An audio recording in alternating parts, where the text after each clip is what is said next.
Selamat siang teman-teman semuanya. Siang.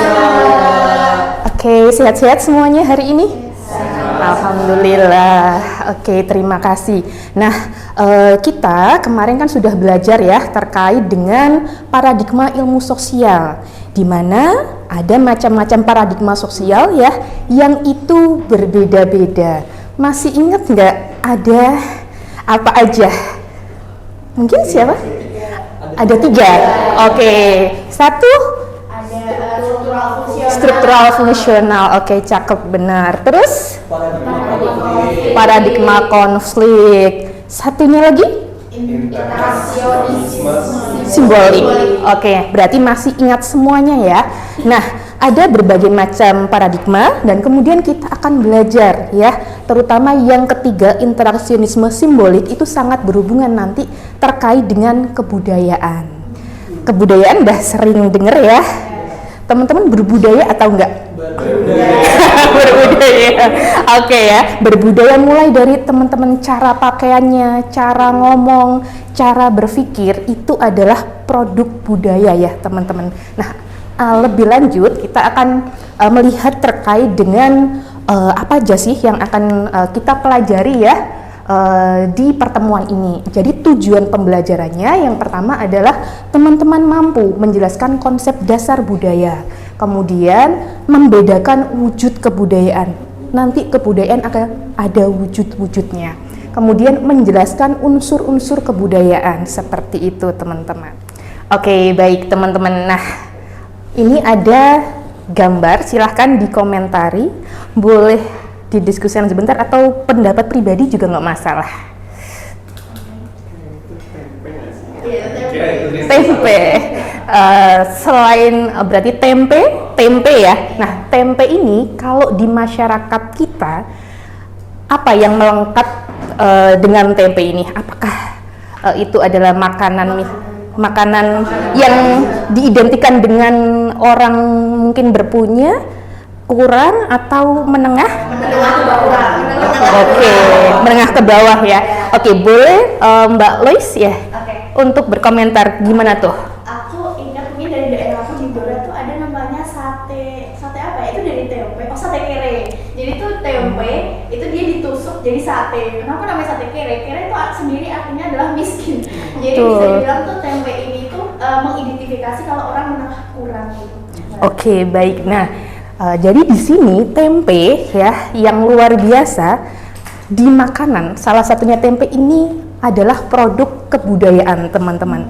Dan produk kebudayaan tadi biasanya dilekatkan dengan kelompok-kelompok tertentu, meskipun mungkin akan berbeda maknanya.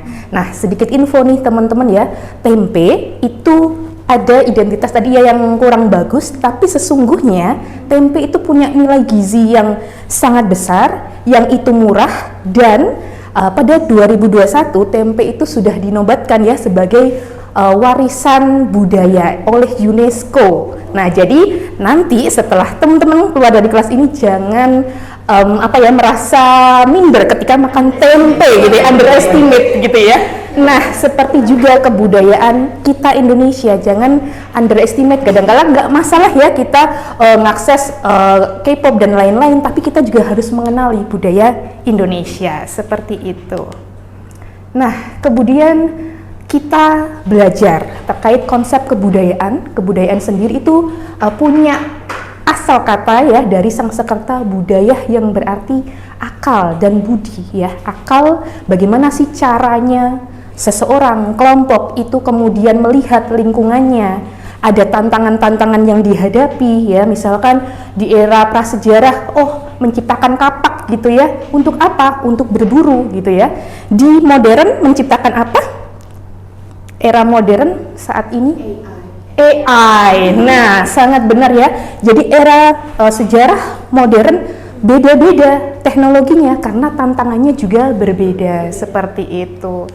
Kemudian ini ada salah satu tokoh ya, E.B. Tyler, mengemukakan bahwa kebudayaan adalah kompleks yang mencakup pengetahuan, kepercayaan, kesenian, moral, hukum, adat istiadat, dan juga kemampuan-kemampuan serta kebiasaan-kebiasaan ya.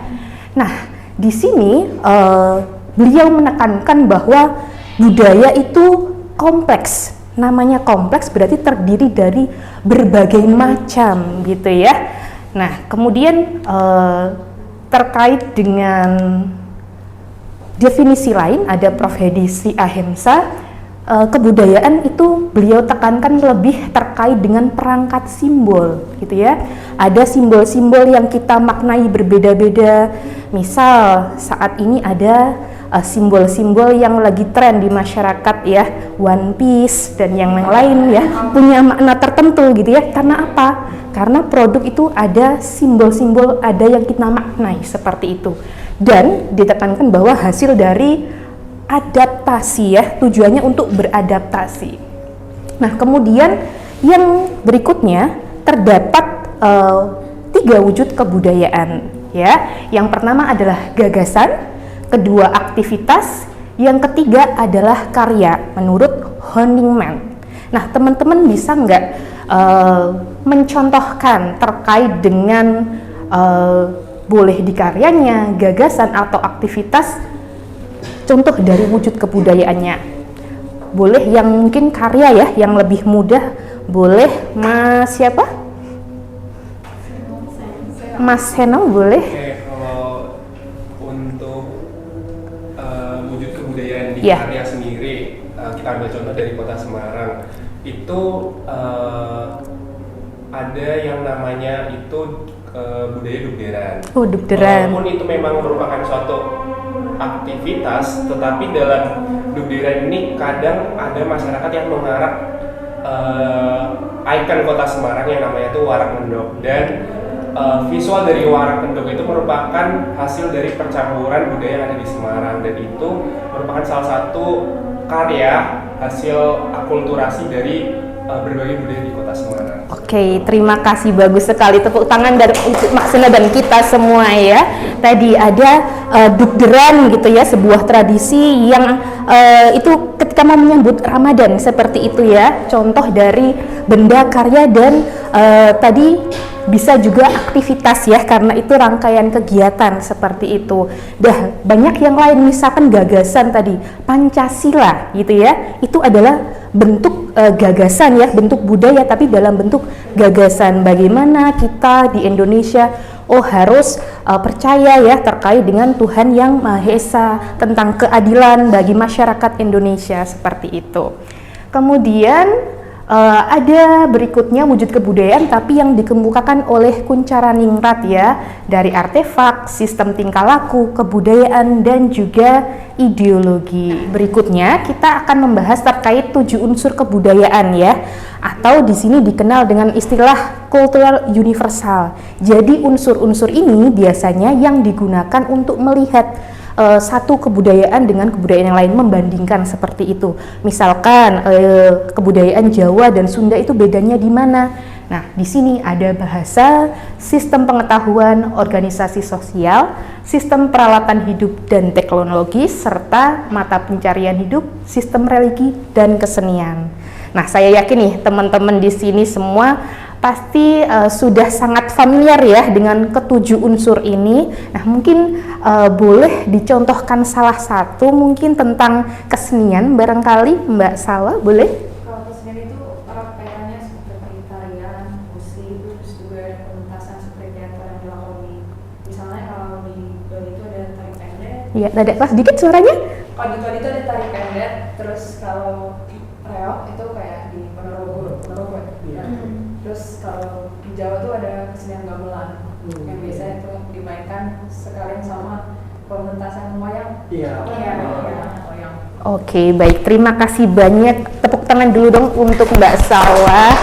Nah, tadi banyak sekali ya sudah disebutkan tentang kesenian-kesenian mulai dari Jawa Timur, Bali ya, seperti itu. Tadi juga disebutkan terkait dengan karya ya, kegiatan dugderan misalkan. Nah, terkait hal ini ada satu lagi karya yang luar biasa ya, namanya Lagaligo ya. Jadi Lagaligo ini salah satu dari hasil kebudayaan di bidang bahasa sastra.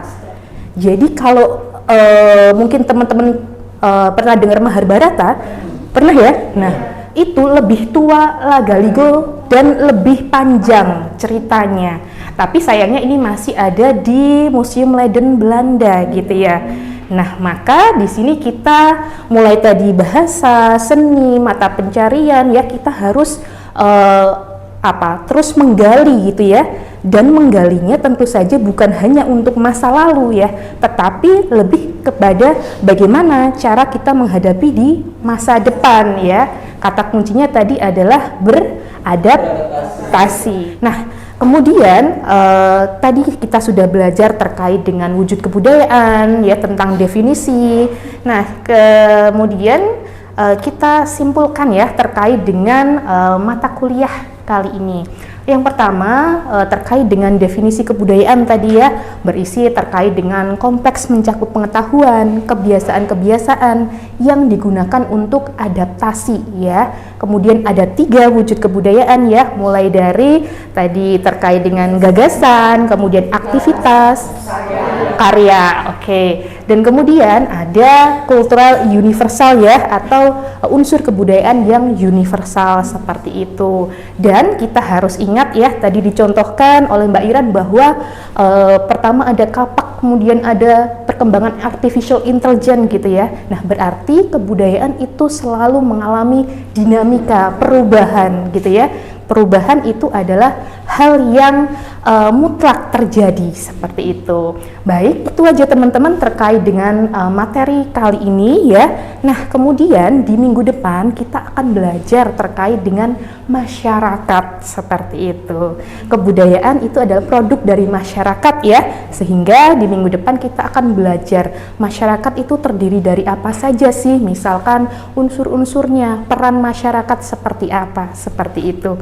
Jangan lupa untuk membaca materi yang sudah saya unggah di Kulon ya teman-teman, nanti bisa kita review agar diskusi berikutnya akan lebih aktif ya. Terima kasih sekali untuk pertemuan hari ini, terima kasih atas keaktifannya, mohon maaf bila ada salah kata. Wassalamualaikum warahmatullahi wabarakatuh. Waalaikumsalam warahmatullahi wabarakatuh.